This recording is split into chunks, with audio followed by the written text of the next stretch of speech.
Assalamu alaikum wa rahmatullah.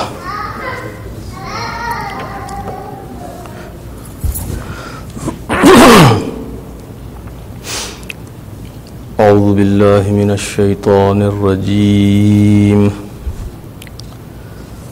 بسم الله الرحمن الرحيم.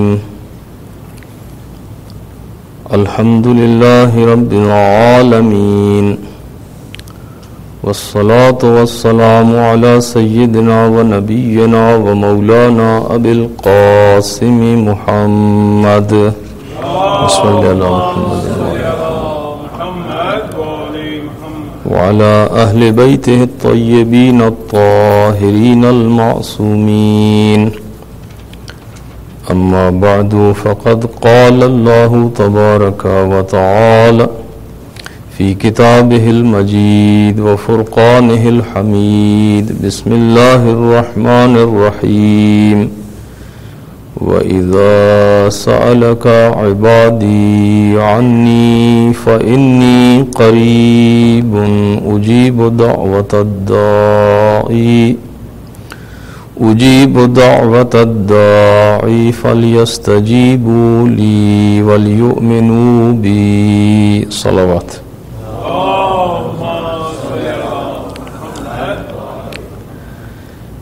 Dear brothers and sisters in Iman, today we have the third presentation in this month of Ramadan. We spoke about the month of Ramadan and its fadilat and its merits and its virtues, and stressed on the fact that all of us should take it as advantage. The month of Ramadan is a month that we should take advantage of it, and every day and every night, every hour and every minute is a blessing, is a grace, and it is an opportunity for us. And we should take the full benefit of the month of Ramadan. And Ramadan, as we discussed, is not only avoiding from food. Ramadan is not a hunger strike. Ramadan is a spiritual experience. Ramadan is a kind of angelic experience. Although we believe that we human beings are, our status is higher than angels, because we are being tested with free will, and angels are not being tested with free will. God has given us desire. God has given us this ability to obey or disobey, while angels are not given that choice of obedience or disobedience. They have to obey Allah subhanahu wa ta'ala, and they don't have any choice. So because of these reasons and some other reasons, our Islamic belief is that human being is higher in status compared to the angels. But at the same time, it doesn't mean that if we are higher than angels, every human being, alaykum salam wa rahmatullah, is really maintaining that higher status. If there is a human being who is not living up to the standards, who is not doing what he is supposed to do, who is not obeying the God, who is not controlling his desires, who is not living with his or her responsibilities and obligations, and then if the same person comes and say, oh, being human being, I am higher than angels, so of course this is a mistake. Any average human being who is not living up to the human standards or human obligations cannot make that claim that I am afdal and I am higher in my status with from the angels. But at the same time, human beings have their own weaknesses and their own strengths, and angels have also their own strengths. In this month of Ramadan, Allah subhanahu wa ta'ala wants us to experience some of angelic lifestyle or some of the angelic values. Angels, as we believe, they don't eat, they don't drink, they don't consume food, they don't enjoy the relationships of mates, of being husbands or wives or companions like that. They don't have those desires. So in these 15-16 hours during the month of Ramadan, we enjoy actually that life of angels, that we don't eat any kind of food, we don't drink, and we don't have that life which is the life of full experience of our humanity. So we have certain restrictions and we have certain restraints. And by doing this, so we are little bit enjoying the life of angels. It is a heavenly experience, my brothers and sisters. And as we discussed earlier when we were talking about month of Ramadan, the full fasting is when it is not only my stomach which is fasting, but it is my tongue which is fasting. It is my eye which is fasting.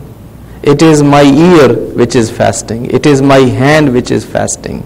It is my foot which is fasting. It is my soul and spirit which is fasting. It is my heart and my mind which is fasting. That is the true fast. And we discussed the challenge, because we are in the beginning of month of Ramadan, so we should set our bar high.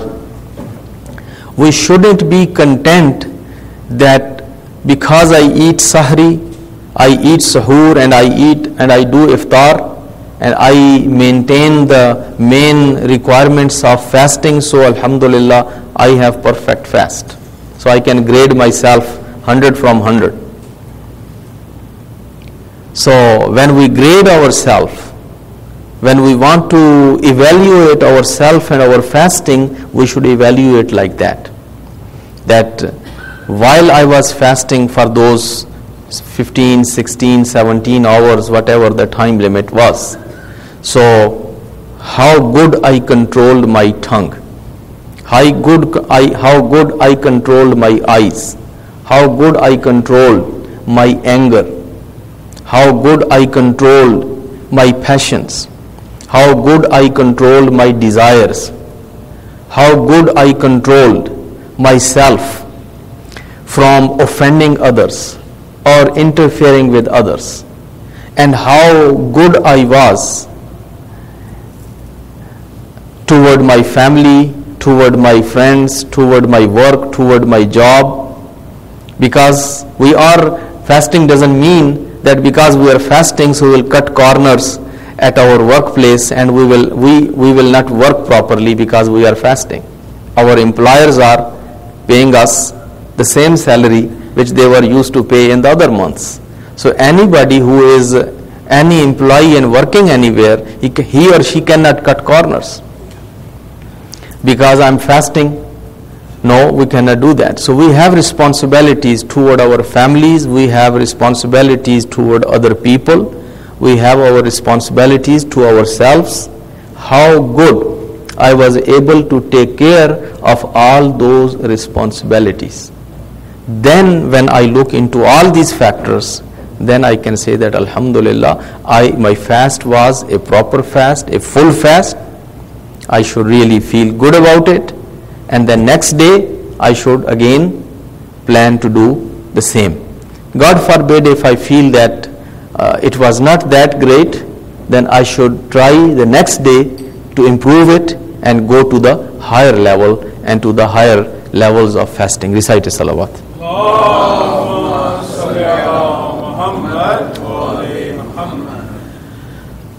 Yesterday we discussed about the importance of Quran, because this is a month of revelation when Quran was revealed, and there is a special connection between this month and between Quran. Although as Muslims we read Quran on daily basis, we are supposed to read every day at least a portion of it. That is a mandatory in our prayers. It is highly recommended to recite 1/30th of Quran every day, which is because Quran is divided into 30 portions, just because every month has approximately 30 days, and we are supposed to recite 1/30th of Quran every day with the aim that every month inshallah we complete Quran from cover to cover. Thawabs are very high, rewards are very high.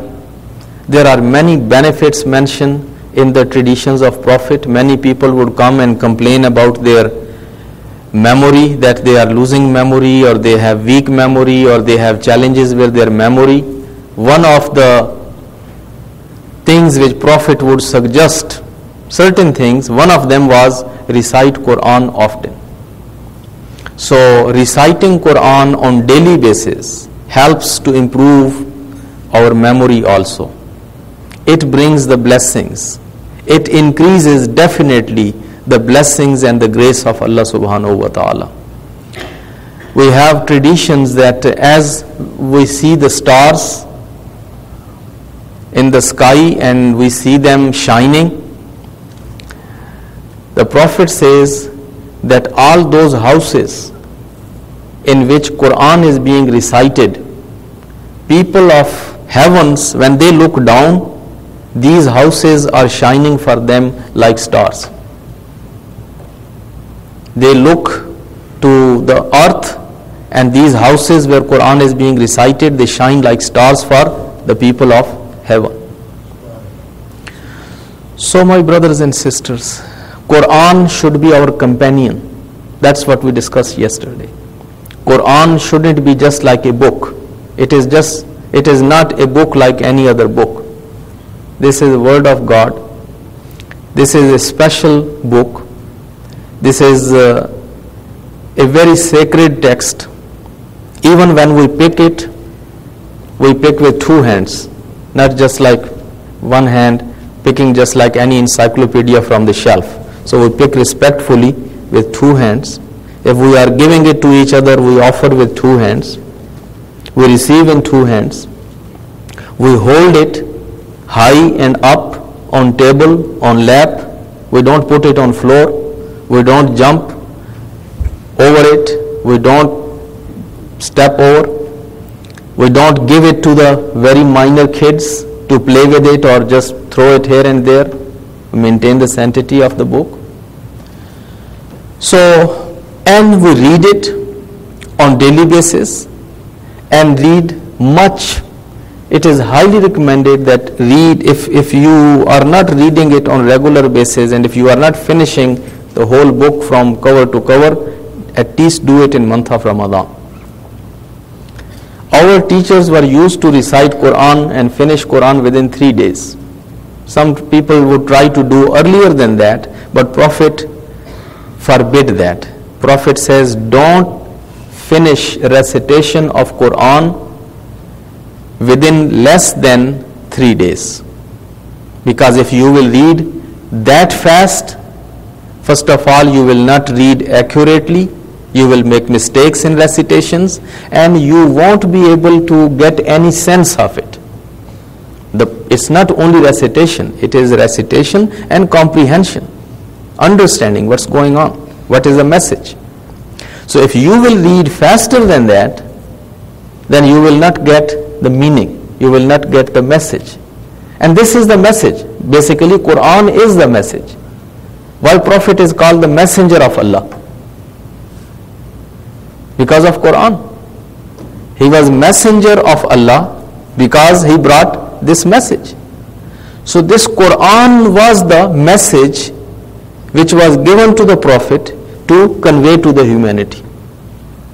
So we need to, while we read, we shouldn't read only for rewards. While doing things for reward is fine, but the one problem which happens that sometimes we do things only for rewards and don't forget the message or the purpose. Purpose is very important. So we should read it and try to finish it within 3 days, 4 days, 1 week. There are certain amal, I will explain maybe later, that if you have certain needs, if you have certain hajat, if you have certain du'as, there are certain amal mentioned. One of them is Khatm Quran within 1 week. And it has its own method, that how much every day you have to recite, from which point to which point. And you begin by Thursday, and then you begin by Friday, the next Friday. So you finish the whole Quran. And it can be done. We were used to do in our young age when we were studying at seminary, at Hausa, we were used to recite almost 1/3 of Quran or 1/4 of Quran or 1/5 of Quran on daily basis. It was our daily routine. And many of these people that who are elderly, they were used to do that. But unfortunately, this fast lifestyle has taken all the time. So it's 24 hours playing with machines and running behind machines and after machines, and the life has become only kind of serving the machines and kind of obeying the machines. I was remembering yesterday, I was pondering that when I came in this country, at that time this cordless telephone was a big luxury. People were really happy that they have cordless phone. It was something new, and they would buy AT&T cordless phone or some the other company, and they had limits, 50 meters, 100 meters within home, outside home. So they would, as today people ask about their plans, and they compare minutes and they compare the deals with each other. So at that time, how many meters, and 50 meters or 100 meters within home, outside home. So cordless phone was a big luxury. And we had these, what was this called, the answering machine. It was used to call answering machine. The tape recorder, the small one, the messages were being recorded. You come home and you listen to the messages, and then you have to respond. And then this curse came, this pager and this cell phone, that you are never free, and you are never for yourself or for your family or for your food or for your even sleep or whatever. So it is always cursing. Every minute, every second. And then this email. So you see people sitting in the masjid and people sitting in the lectures, and they are still glancing and sending messages and receiving messages and checking messages and doing all that. So these laptops and these iPods, so slowly, in the name of convenience and comfort, what has happened, that we have loaded so much work on ourselves that we cannot even enjoy one good meal with our family. We cannot really concentrate only on 2 rakat namaz. Sometime even in Jamaat here in masjid, that music will turn on, and you will see that here you are praying and you are at the heavens, and all of a sudden you are on the floor because somebody's bell is ringing. So this is kind of again a new phenomena which we are dealing with. There was a time when people were used to resist against these new trends or new things. Islam was always labeled that Muslims are always kind of resisting people. They don't accept change. They don't appreciate technology. They don't appreciate what you call advancement. To some extent, maybe that was right. Yes, we had that kind of clergy, we had those kind of old-fashioned people. Again, they had their philosophy, they had their reasons why they were doing that. Those were the times of Muslim slavery, when Muslims were slaves, when Muslim land was colonized, when the Dutch and German and British people were ruling over Muslims. And then they were talking so much about their new advancement in technology and selling technology and impressing Muslims that because we have better aircraft, so it means we have better religion too. Because we can make a better gun, so our gun is better, it means our religion is better. So there were reasons that these old clergy would always find a way to tell people that having better gun doesn't mean that somebody has a better religion also or better civilization. These are two different things. There was a time when Muslims had a better gun or better sword than anybody else in the world. And they defeated the other people or the people of other faiths. So it means at that time their religion was better. So this having better sword or better gun or better tank or better aircraft doesn't mean that you have a better sense of God or better sense of religion. But point is, there was a time when people among Jewish, people among Christians, people among Muslims, people among different faiths were used to resist certain these kind of new changes in the life, and they would still stick with some healthy practices, some healthy traditions, and they would say, yes, everybody is doing it, but I'm not going to do it. Unfortunately, after 9/11, in my assessment, the totally situation has changed. After 9/11, so much attention is gone on this terrorism and terrorist and on joining the, for example, coalition and being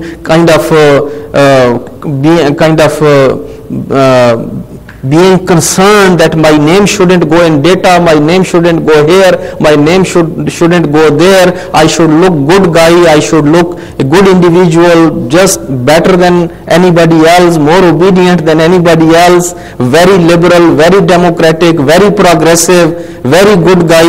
So in this race, people have started taking stands on right things. People have stopped taking stands, or they stopped from resisting to this trend of life which is taking everything. It is taking our sleep, it is taking our food, it is taking our family, it is taking our everything.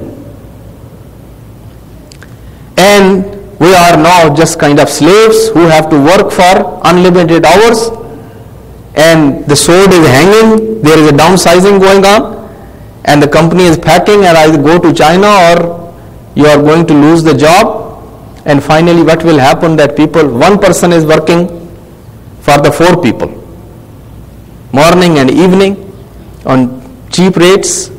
So this is what is happening. So my point was that in this lifestyle, what happened, that we have, and it is happening with every community, it is not only with the Muslims, it is happening with Muslims, it is happening with peoples of other faiths, that people are losing spirituality, people are losing the touch with the spirit and with the religion, or at least with the essence of religion. Maybe they are doing some ritualistic things and they are doing rituals, but they are not enjoying the religion.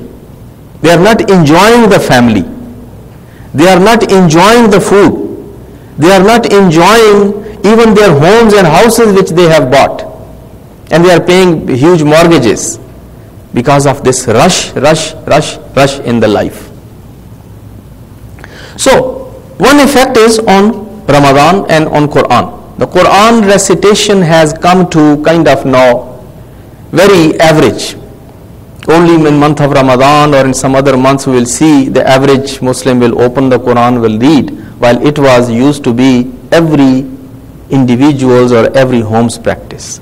We hope, inshallah, we come out from those after effects of 9/11 and start enjoying our life, and again start enjoying our freedom, start enjoying our family and everything which Allah has created for us. We are not bad people. Why should we worry? Back home we had that saying, I don't know how to say it in English. Urdu में कहते थे कि पेट दर्द उसी को होगा जिसने गाजरें खाई. How you will say, गाजरें नहीं खाई तो पेट दर्द कैसे होगा? So it is a saying for those who don't understand Urdu, that people were used to believe that, meaning some kind of stomach ache, you get that if you eat the carrots. They say, I didn't eat any carrots, so I don't have any stomach ache. So only those should worry that they are eating those carrots. So the issue is, if you are not doing anything wrong, why are you worried? You don't have to be that much worried and to be that good guy, to take everything, to take every command, and to be that much kind of giving in. You should enjoy your freedom, enjoy your independence. After all, we came to this country to enjoy the freedom and to enjoy the liberty. One of the reasons for migrating to the US was to be free people and express freely and enjoy the freedom. And if we have to live all in worries and all in fear, then it's better to go back. There's no point then living in US and living in all worries and all in those kind of things. Recite salawat.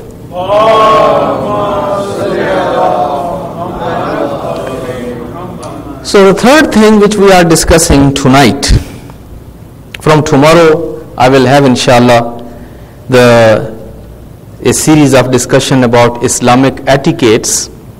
Today we are talking about dua, because these three presentations I said they are the foundational. I will have them and then I will get into the discussion of Islamic etiquettes.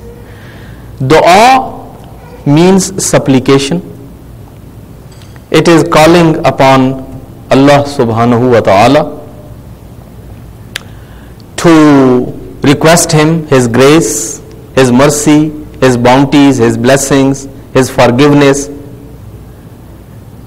Whenever we call upon Him with a request, this is called dua in Arabic.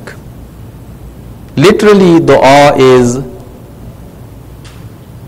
when any human being calls to Lord, to Allah, with a request. This is dua. So when we call to Prophet, this is not dua. When we call to Messenger of Allah, this is not dua. When we call to our Imams, that is not dua.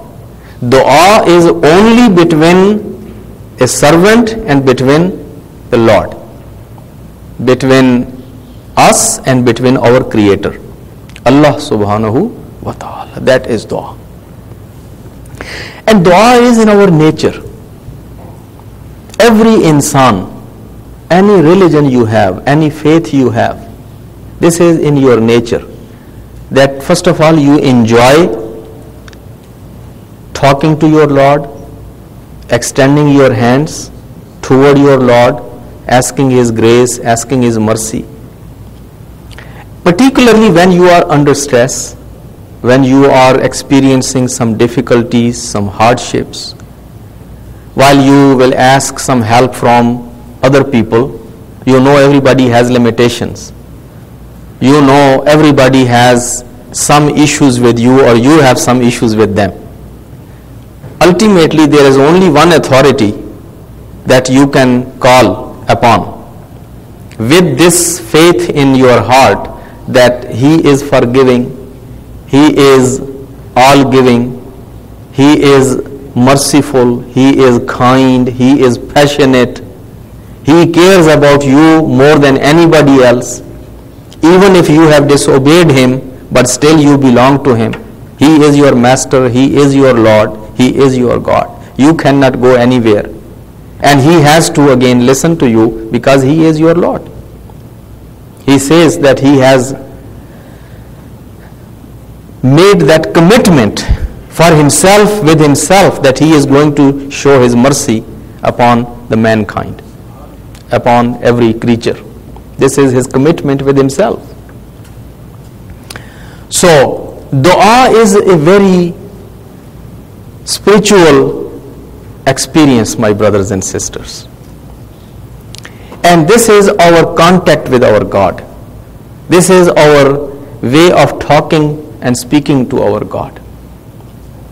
And this is our channel to our God. This is a channel, this is our line, which is always open. We as Muslims don't believe that there is a time in 24 hours when you can't speak with your God. There is not a single second in 24 hours that we say, oh, this is a time, don't bother God. God is taking rest. According to Islamic faith, we don't believe God ever rested or God ever needs any rest, because he is Huwal Hayyul Qayyum. God is not human being. God is not any materialistic entity that he gets tired, or after creating the heavens and earth within 6 days, God rested on 7th day. That's not Islamic belief. Muslims don't believe that God rested on 7th day. God is Al-Hayyul Qayyum. These are the human beings who need rest, who are material, who need the energy again back. God is beyond all this. He is creator of energy, and he is creator of matter and material, and he is creator of everything. He is beyond all this. He is beyond all this. So there is not 1 second out of 24 hours that we are not supposed to knock at his door. There is not a single day in 365 days when the office of God is closed and you cannot talk to God or you cannot present your request to God. No.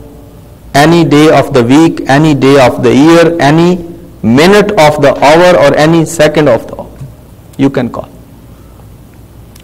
Also, this is the beauty of our faith, that you don't have to go anywhere to talk to your God or make call to God.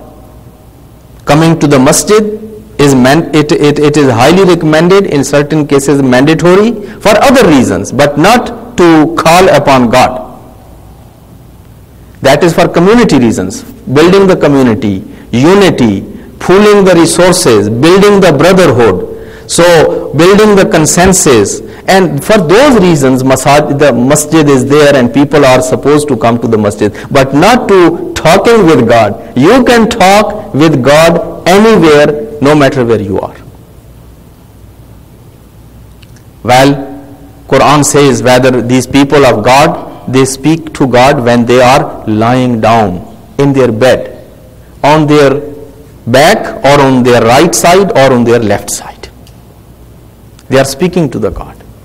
So you can speak to the God in any state, in any condition, no matter where you are.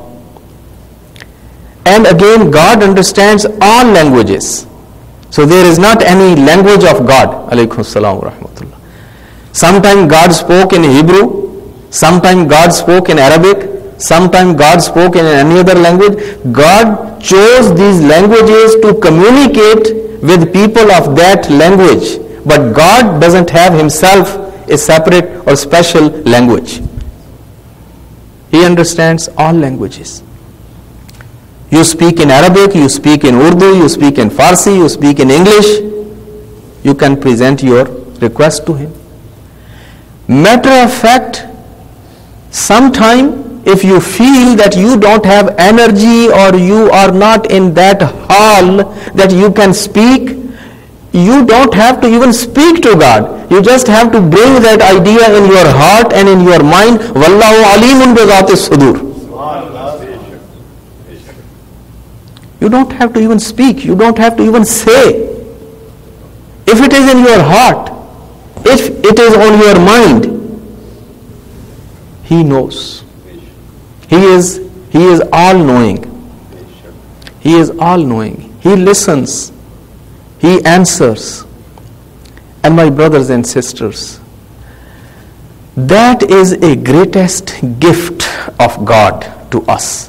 That He sent us here, and He told us here that when we send our kids to school or to college, I remember some mothers were used to tell their kids, you are only one telephone call away. You just, no matter wherever you are going, whenever you have issue, you have problem, just call me, I am always there for you.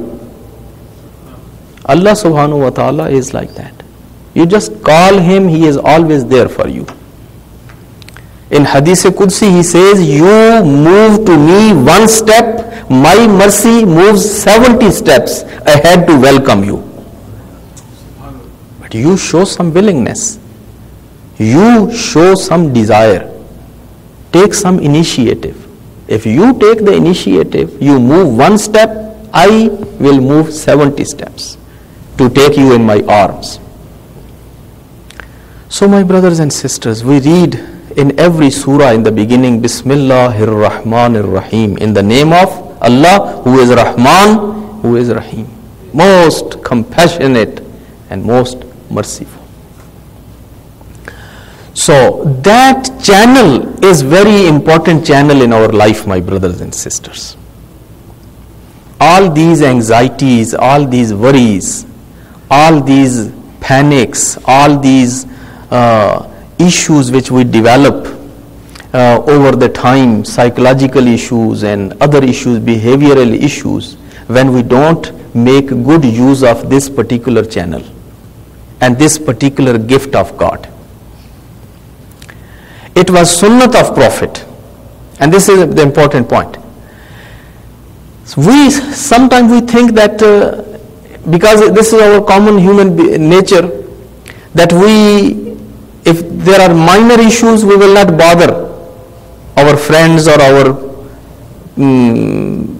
parents or our benefactors, our seniors. We will either solve those minor issues at our own, or we will say that's no problem, I can take it, little bit damage, but I'm not going to bother again and again for this thing. Only for big issues we feel that now it is justified that I should go and I should present my request. While in religion we are taught that this minor and major are only for you. For God there is nothing minor, there is nothing major. These minor majors are your own divisions. You have any issue, you have anything, you should present it to God. You should ask from God. Sunnat of Prophet, if you read the du'as of Prophet had a lifestyle that he would continuously during his day and night, small and big, whatever he had on hand, he would make one sentence dua to Allah subhanahu wa ta'ala, oh my Lord, help me with this. Oh my Lord, help me with this. Oh my God, help me with this. Give us this. Give him this. Whenever he would see anybody is working hard for something, Prophet would make dua, my Lord, give him this. Anybody who was working for something, my God, give him this. Prophet himself, when he needed something, he said, my God, give me this. So it didn't mean that Prophet was not struggling or he was not working for it. No, he was most struggling individual.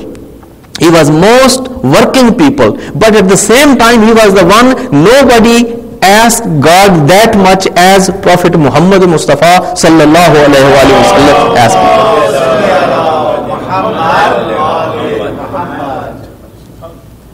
We don't have every time the 40-minute dua session. Dua Joshan and Kabir or Dua Kumail or Dua Sabah. These are beautiful duas and we should appreciate. But those are on certain times. But this channel with God, asking God, talking to God and making dua, this should be our kind of like, as you keep doing the text and SMS every time whenever you have issues with you. So this is SMS to God. anything happens, ask right away from God. Don't wait until Zohar or Asr or Maghrib or Isha. Anytime anything happens, while you are working for it, you are struggling for it, you are doing whatever you are doing, but keep putting your requests there. That shows that you believe in Him. You have a God. You believe in Him, that He is listening, He is everywhere. You are in contact with Him. He is your waris, He is your malik. You don't believe that you are at your own, you are independent. People get tired of requests, but God doesn't get tired of requests. He loves actually when people come to Him with requests. So my brothers and sisters, during the month of Ramadan, at least we should make this channel active, make best use of it, and we should put our requests to Allah subhanahu wa ta'ala, whatever little or big we have, whether they are about our health, whether they are about our family, whether they are about our property, whether they are about our business, whether they are about our children, about family, about neighbor, about community, about society. There was a time, I still remember that in my childhood, that people used to make du'as for each other. A little thing would happen and people would give so many du'as. May Allah bless your parents, may Allah forgive your father, may Allah give your mother, may Allah give long life to your children, may Allah give you all your hajat, all your needs. When you would offer somebody a cup of tea, whenever you give somebody a glass of water, if you would provide somebody a ride, if you would do anything little bit for anybody, people were used to do. When we became gentlemen, then we learned only one thank you. Now, because we are gentlemen, and gentlemen only thanks, so either we say thank you and that's it, either we say mercy. Those who are with little bit French background, the Middle Eastern, they will say mercy, and the mercy takes care of everything. While instead of thank you and mercy, we need to give him some dua.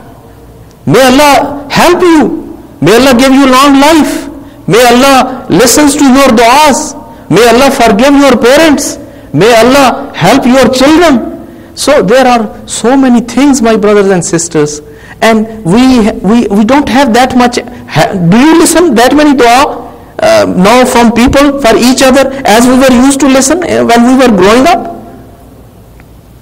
This is the change. That now maybe if you will do that, people will look at you and say, oh, he is a very religious man. Fanatic. And radical. Or he is a religious man. So we are trying to run away. There is nothing wrong. Even President Bush himself was used to say he is a religious man. You know that. And he was used to beat the drum of religion, who scared many people from practicing their religion. But he himself and many of his supporters and people on right and left, they were the most religious people around him. So there is nothing wrong to be religious. I learned this a new delicacy also. Instead of saying religious, now people will prefer to say spiritual. This is kind of diluted kind of term, that being religious is again dangerous. So the safer term is to say I am spiritual. Don't be coward, my brothers and sisters. Be yourselves. As they say, if you are cat, then be a cat. If you are an animal, if you are an elephant, then be an elephant. But you cannot be an elephant and pretend you are a cat. And you cannot pretend that you are an elephant when you are a cat. So, we are not doing anything wrong. We are doing right thing. We are concerned about humanity. We are concerned about society. We are concerned about neighborhood. We are peace-loving people. We are God-conscious people. We are taking care of our families. We are taking care of our responsibilities. We are paying taxes. We are obeying the law. So there is no need to be coward or to be kind of changing identity and every day another day. So my brothers and sisters, dua is very important for us, and we should make dua as much as we can. Now, I have only last 2 or 3 minutes. In this last 22 or 3 minutes what I have, I will share with you only 1 or 2 things, and those are that when we are doing dua, there are adab of dua, many adab of dua, but one thing what I would like to share with you, in Islam, when it comes to charity, we have recommendation that donate secretly and donate openly, sirran wa alaniyatan. Sometime if it is voluntarily charity, like it is not the mandatory sadaqah, then it should be secret. It only you know and the person know to whom you gave, because this is your voluntarily charity. But then if you are paying zakat, it should be public. As salat in jamaat should be public, zakat is a public affair. It's just like taxes. Homes is a public affair. It should be public. And when it is helping a needy, providing some assistance to a widow, to an orphan, to somebody in need, that should be in secret. No photocopy, no making the pictures and all that kind of stuff. When it comes to dua, it is again the same thing. We are told that when you make dua in private and make dua in public. Some of us, we are comfortable and we only make dua in private. We feel that, oh, I am very good, I can concentrate, I can cry when I am speaking to my God, I can say whatever is coming in my mouth, and so I am comfortable in making dua, but only in my basement. When I come to the masjid, I don't enjoy making dua. So some people will avoid this. Some people, they say they cannot do it at their own. Every time we have to have in masjid, in group, then they can come and do dua. But if we don't do in group, they think they cannot do it. While the adab is that we need to use both channels. The wajib, the salat, Jummah, and then some du'as like Du'a Kumail, Du'a Joshan-e-Kabir, Du'a Sabah, and Du'a Ahad, and these kind of du'as are du'as which are like Du'a Arafah. We are supposed to recite here together in gatherings, in groups, because there are traditions that in group, you don't know that there is even one person that who is one of the friends of God. If Allah listens his dua, Allah doesn't discriminate among people. In this gathering, if even one person's dua will get accepted, inshallah, everybody's dua will get accepted. So it's good to go in groups, but at the same time, it is highly recommended that have that personal channel also. That the best time is night, in the middle of night. After taking some sleep, leave your bed, make wudu, do salatul layl, or do the dua. So that is the time. During the month of Ramadan, of course, there is a high time. After wajib prayers, when you are done with the prayer, make dua. So making dua, again, it was the sunnat of Prophet, then when he was used to make dua, he would extend his hands like this. They say that he would extend his hands so high and so up that people could see under his underarms. This is the riwayat, this is the tradition, that people would see the whiteness of his underarm. The whiteness, because Muslims always shave. After now becoming gentlemen, maybe now we grow jungles, but basically when we were not gentlemen, then we were used to shave underarms. So Prophet was used to extend his hands that high that people could see even the whiteness of his underarm. And they say that it would look like as a beggar, a poor faqir is begging a loaf or a roti or a bread from someone, and he is starving for that. That would be the body language of Prophet. The most beloved man of the God. When he would put his request toward God and he would ask dua, he would show himself so desperate that as a beggar who is starving is extending his hands for just one bread. So that is one way of dua. The other mode of dua is that you go in sajda. Sometime you put your forehead in sajda and have a long sajda and make your dua. Speak your mind. Whatever is on your heart, whatever is on your mind, you ask Allah subhanahu wa ta'ala all your hajat, all your du'as, everything. First praise him, first give thanks to him, whatever he has given you so far, and then ask something more. Time is up. There is no time today for Brother Sajjad Zaidi. So it's the time that we will be going for adhan, inshallah. And from today we are